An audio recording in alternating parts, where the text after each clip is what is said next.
Zee 24 तास एक पाऊल पुढे। इंग्लंडमध्ये 6 जून ते 23 जून दरम्यान होणाऱ्या आयसीसी चॅम्पियन्स ट्रॉफीसाठी भारतीय टीमच्या 30 संभावित क्रिकेटपटूंची यादी जाहीर करण्यात आली। संभाव्य क्रिकेटपटूंमध्ये वीरेंद्र सहवाग, हरभजन सिंग आणि झहीर खानला टीममध्ये स्थान देण्यात आलेलं नाही। सहवागला टीममधून डच्चू देण्यात दिल्यानं त्याचा गेम ओव्हर झाल्याची जोरदार चर्चाही भारतीय क्रिकेट वर्तुळात सुरू झाली। सहवाग फॉर्म आणि फिटनेससाठी सध्या झगडताना दिसतोय। ऑस्ट्रेलियाविरुद्धच्या अखेरच्या 2 टेस्टमधूनही त्याला वगळण्यात आलं होतं, तर भज्जीनंही ऑस्ट्रेलियाविरुद्धच्या टेस्ट सिरीजमध्ये लौकिकाला साजेशी कामगिरी केली नव्हती।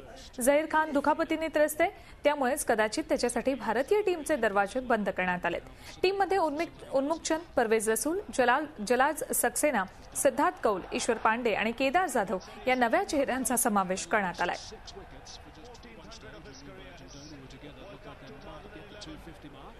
वीरेंद्र सहवाग आणि हरभजन सिंगला डच्चू देण्यात आलाय, तर झहीर खानही दुखापतीने ग्रस्त आहे।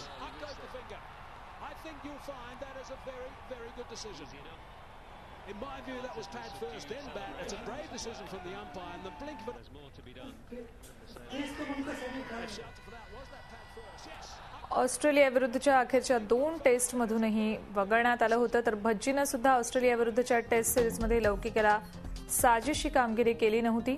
ही आपण सहवागची कामगिरी बघतोय। 251 वनडेमध्ये 8273 रन्स त्यानं केले, त्यात 38 हाफ सेंचुरीज आणि 15 सेंचुरीचा समावेश आहे। त्याची सर्वोत्तम कामगिरी 219।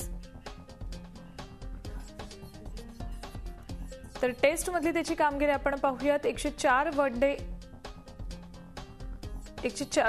टेस्टमध्ये त्यानं 8586 रन्स केलेत, त्यात 32 हाफ सेंचुरीज आणि 23 सेंचुरीचा समावेश आहे। 319 ही त्याची सर्वोत्तम कामगिरी।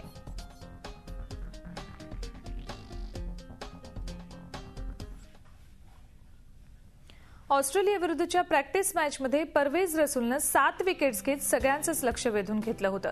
आपल्या स्पिन बॉलिंगनं त्यानं कांगारूंची दाणादाण उडवून टाकली होती। आता जम्मू काश्मीरच्या या क्रिकेटपटूला भारतीय टीममध्ये स्थान देण्यात आलं। 6 जून ते 23 जून दरम्यान इंग्लंडमध्ये होणाऱ्या आयसीसी चॅम्पियन्स ट्रॉफीमध्ये त्याला संभावित 30 जणांच्या क्रिकेटपटूंमध्ये स्थान देण्यात आले। भारतीय टीममध्ये सिलेक्ट होणारा तो जम्मू काश्मीरचा पहिला क्रिकेटपटू ठरलाय। दरम्यान 24 वर्षीय रसूलनं 2012-2013 रणजी सीझनमध्ये जम्मू काश्मीरकडून खेळताना 33 विकेट्स तर घेतल्याच, शिवाय 594 रन्सही केले होते। ऑलराऊंडर असलेला परवेज सध्या पुणे वॉरियर्सकडून आयपीएलमध्ये खेळतोय। आपल्या कामगिरीनं सगळ्यांनाच प्रभावित करणारा रसूल लवकरच टीम इंडियाच्या प्लेइंग 11 मध्ये आला तर आश्चर्य वाटायला नको। परवेज रसूलची कामगिरी आपण पाहतोय। 7 विकेट्स घेतल्यात, 28.3 ओव्हर्समध्ये 45 रन्स त्यांना दिलेत आणि त्याची इकॉनॉमी आहे 1.57। ऑस्ट्रेलियाविरुद्धच्या प्रॅक्टिस मॅचमधली त्याची ही कामगिरी आपण पाहतोय। 17 मॅचेसमध्ये त्यानं 46 विकेट्स घेतल्यात, 41 रन्स देऊन 7 विकेट्स घेण्याची त्याची सर्वोत्तम कामगिरी आहे। त्याची इकॉनॉमी आहे 31.04। झी 24 तास एक पाऊल पुढे।